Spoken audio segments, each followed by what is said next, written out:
होता इसको? ये मर जाती तो मैं सब्र कर लेता। का जवाब दें। बात क्या कर रही थी आप आकर? बेहतर होगा कि आप बात करने की कोशिश ना ही जुबानी ना हम पे मेहरबान ना करें। इजाज़त दीजिएगा।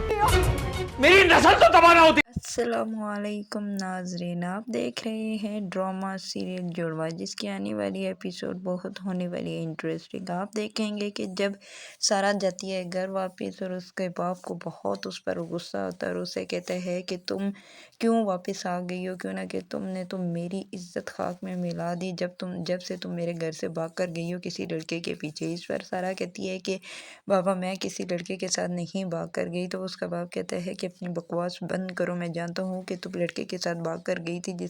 जिस वक्त तुमने इस घर से कदम निकाले तो इस वजह से तुमने मेरी इज्जत सारी खाक में मिला दी। इसीलिए मैं तुम जानती हो कि मैंने तुम्हें क्यों घर वापस बुलाया। तो वो कहती है कि क्योंकि कहता है कि मैंने तुम्हारी शादी तय कर दी थी। अब मैं तुम्हें एक रात भी अपने घर में रखना गवारा नहीं करता, लेकिन ये मेरी मजबूरी है कि मैं तुम्हारा यहाँ से निकाह कर कर तुम्हें इस घर से दफ़ा कर दूँ। तो उस पर वो कहती है कि बाबा आपको क्या हो गया है, मैंने कुछ भी ऐसा नहीं किया। तो उसका बाप कहता है कि बकवास बंद करो, ये ना हो कि मेरे हाथों से कुछ हो जाए, इससे बेहतर है कि यहाँ से मेरी आंखों से दफ़ा हो जाओ। तो अपनी बीवी को कहता है कि इसको ले जाओ, मेरे आंखों से दूर ले जाओ। और इसलिए उसकी बीवी पकड़ कर इसे ले जाती है। जब कमरे में लेकर जाती है तो कहती है कि सारा तुम्हें क्या हो गया था, है तुम कहाँ चली गई थी, मैं तो बहुत ही परेशान थी। तो उस पर वो कहती है कि मामा मैं कहीं नहीं गई थी, बस मैं किसी दोस्त के घर चली गई थी। तो वो कहती है कि तुम अगर दोस्त के घर गई थी तो तुम्हारा काम तो था कि मुझे भी कॉल करके बता देती। तो उस पर वो कहती है कि मैं डर गई थी कि पापा मुझे कुछ कहना है। तो वो कहती है बेटा तुम बहुत ही सियानी सियानी बड़ी बड़ी बातें कर रही हो। तो उस पर वो कहती है कि जब इंसान कुछ दिनों के से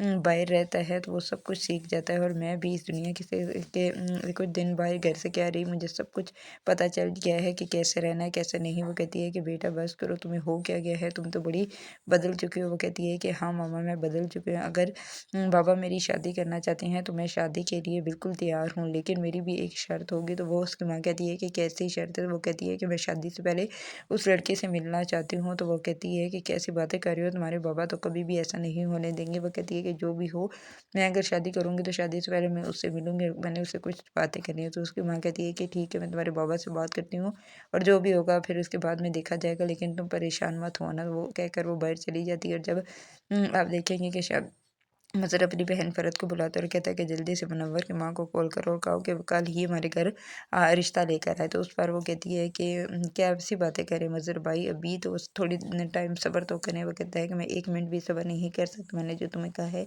वैसे ही करो। वो कहती है कि ठीक है। वो मज़र की माँ को कॉल करती है और कहती है कि मेरे भाई साहब कह रहे हैं कि कल आप लोग हमारे घर आ जाएँ। तो वो उस पर आगे से कहती है कल तो मैं नहीं आ सकती क्योंकि हमारे ख़ानदान में किसी कोई फ़ौत हो चुके हुआ है, मैंने वहाँ जाना है, लेकिन इसके अलावा मैं जब भी मुझे टाइम हो मैं और मेरा बेटा हाज़िर हो जाएंगे। वो कहती है कि ठीक है। जब वो मुनव्वर भाई के पास आती है और कहती है कि मज़र भाई मुनव्वर की माँ कह रही है कि उनके पास कल टाइम नहीं है, लेकिन जब भी टाइम वो आ जाएंगे। वो कहते हैं कि ठीक है। इधर आप देखेंगे कि वो फ़रत जब अपनी बेटी रखी के पास जाती है तो उसको बताती है कि कल या परसों उस मुनव्वर की माँ और मुनव्वर को मज़र भाई ने बुलाया है रिश्ते के लिए। तो वो बहुत ही खुश हो जाती है और कहती है कि आप जानती है ना कि मैं मुनव्वर को कितना पसंद करती हूँ, अगर मामा मुनव्वर की शादी सारा से हो गई तो मैं आपको छोड़ूंगी नहीं, और ना ही मैं मामू को छोड़ूंगी, मैं सारा को कत्ल कर दूंगी, क्यों ना कि मैं मुनव्वर के बगैर एक पल भी नहीं रह सकती। तो उसकी माँ कहती है कि अपने ज़ुबान तो तुम बंद रखो, क्या पता ये रिश्ता सारा को तो वो पसंद ही ना करो, तुम्हें पसंद कर लो, तुम्हारे साथ उनकी शादी मुनव्वर की शादी हो जाए। वो कहती है कि ठीक है। अब दूसरे दिन देखेंगे जो मुनव्वर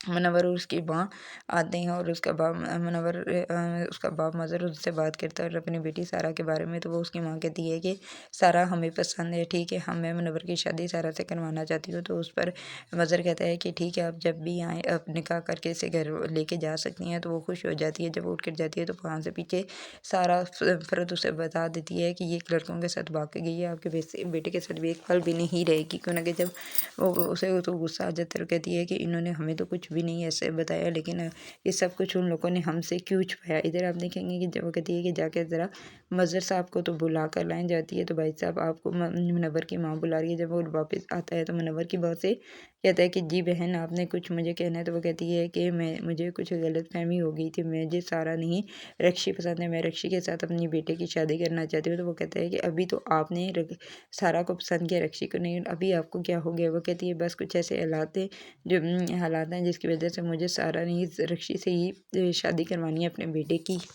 तो वो कहता है कि ठीक है, अगर आपने सारा नहीं रक्षी से ये आपको बेटे की शादी करवानी है तो मुझे कोई इतराज़ नहीं है। जब चाहें आप ये रिश्ता बारात लेकर आएँ और निकाह कर कर ले जाएँ रक्षी को। वो ये कहकर वो वहाँ से चला जाता है। रक्षी जब ये सारा कुछ सुनती है तो बहुत ही खुश हो जाती है। कहती है कि जिसको मैंने चाहा वो मुझे मिल गया, लेकिन उसे असल में क्या पता कि मुनव्वर तो बिल्कुल ही कंगला है। वो तो सिर्फ इनकी जायदाद पर देख रहा है, क्योंकि वो उसने अपनी माँ को बताया हुआ था कि ये सारी जायदाद रक्षी ने मुनव्वर को बताया हुआ था, तो ये सारी जायदाद मामू उसके नाम का उसके और उसके भाई के नाम कर दिए। वो सारा को तो इसमें से कुछ भी नहीं मिलेगा। इसकी वजह से उसकी माँ भी लालच में आ गई थी और उसने अपने बेटे मुनव्वर की शादी रक्षी से तय कर दी। आप देखेंगे कि जब रक्षी का के दूसरे तीसरे दिन मुनव्वर और उसकी माँ बारात लेकर आती हैं रक्षी के लिए, और रक्षी के साथ उसका निकाह करके जब उसका मामू से रुखसत कर देता है तो रक्षी और मुनव्वर बहुत ही खुश होते हैं। कहते हैं कि हमें अपने एक दूसरे की मोहब्बत मिल गई है। जब वो रक्षी को अपने घर लेकर जाता है तो वहाँ पर आगे छोटा सा घर होता है। तो रक्षी से कहती है कि तो तुम ये मुझे कहाँ ले आए? तुमने तो मुझे अपने घर लेकर जाना था। तो वो कहता है कि चलो आओ तो सही। जब वो अंदर लेके जाता है कहता है यही तो मेरा घर है। तो रक्षी देखना शुरू हो जाती है। कहती है कितना छोटा सा तुम्हारा घर, मैं तो समझी थी कि तुम्हारा बहुत ही बड़ा सा बंगला होगा और बहुत अमीर होगे। वो कहता है कि मैं बिल्कुल अमीर नहीं हूँ, मेरे पास तो कुछ भी नहीं है। तुम जानती हो ना कि मैं तुमसे ज़्यादा गरीब था, इसीलिए तो मैंने तुम्हें बताया हुआ था कि मेरे पास कुछ भी नहीं है। लेकिन तुमने कहा था कि तुम्हारे मामू तुम्हें सब कुछ दे रहे हैं, तो मैंने यही कहा था जब हमारी शादी होगी तो हमें सब कुछ मिल जाएगा, तो फिर हम अमीर हो जाएंगे। तो वहाँ पर रक्षी अपना सर पकड़ कर बैठ जाती है। कहती है कि अब मैं क्या करूँ, ये क्या हो गया। दूसरी तरफ आप देखेंगे कि शादियाँ पुरानी बातों को याद कर कर रोना शुरू हो जाती है, और वो अपनी बेटी सारा की तस्वीर निकाल कर देख कर रोना शुरू हो जाती है। उसे वो सारी बातें याद आ जाती हैं कि किस तरह फ़रद ने उसे हॉस्पिटल से ये धमकियाँ देकर निकाला था कि उसका मियाँ उसे मार देगा बेटी की पैदाइश होने पर। इसलिए वो अपनी बेटी को अगर बचाना चाहती है तो एक बेटी को लेकर यहाँ से चली जाए, नहीं तो मदर उससे उसकी बेटी को मार देगा। और वो कैसे रात को अकेली सड़कों पर मारे फिरे। अगर उसका बाप ना हो उसे सहारा देता तो वो कहाँ जाती, और उसकी बेटी को लेकर ये सब कुछ सोच कर वो रोना शुरू हो जाती है। और ऊपर से उसका बाप आ जाता है और कहता है कि शादी बेटा तुम क्यों परेशान हो, क्या हुआ है? तो वो कहती है कुछ नहीं बाबा, मैं ज़ारा की वजह से बहुत ही परेशान हूँ। क्यों ना कि जब से उसने रात को मुझे कहा है कि मैं ज़ारा की माँ हूँ, इसलिए आपका लिहाज कर रही हूँ, तो इस पर मुझे शक हो गई ये कैसी बातें कर रही है। तो उस पर उसका बाप कहता है कि तुम परेशान ना हो, मैं जाकर खुद ज़ारा से बात करता हूँ कि उसने ऐसी बात तुमसे क्यों की। जब वो ज़ारा के पास उसका नाना जाता है और कहता है कि बेटा मैंने तुमसे एक बात पूछनी है, तो उस पर वो कहती है कि जी नाना वो पूछो। वो कहते हैं कि तुमने ऐसे मम्मा को क्यों कहा कि आप ज़ारा की मम्मा है, इसलिए मैं लिहाज कर रही हूँ। तो उस पर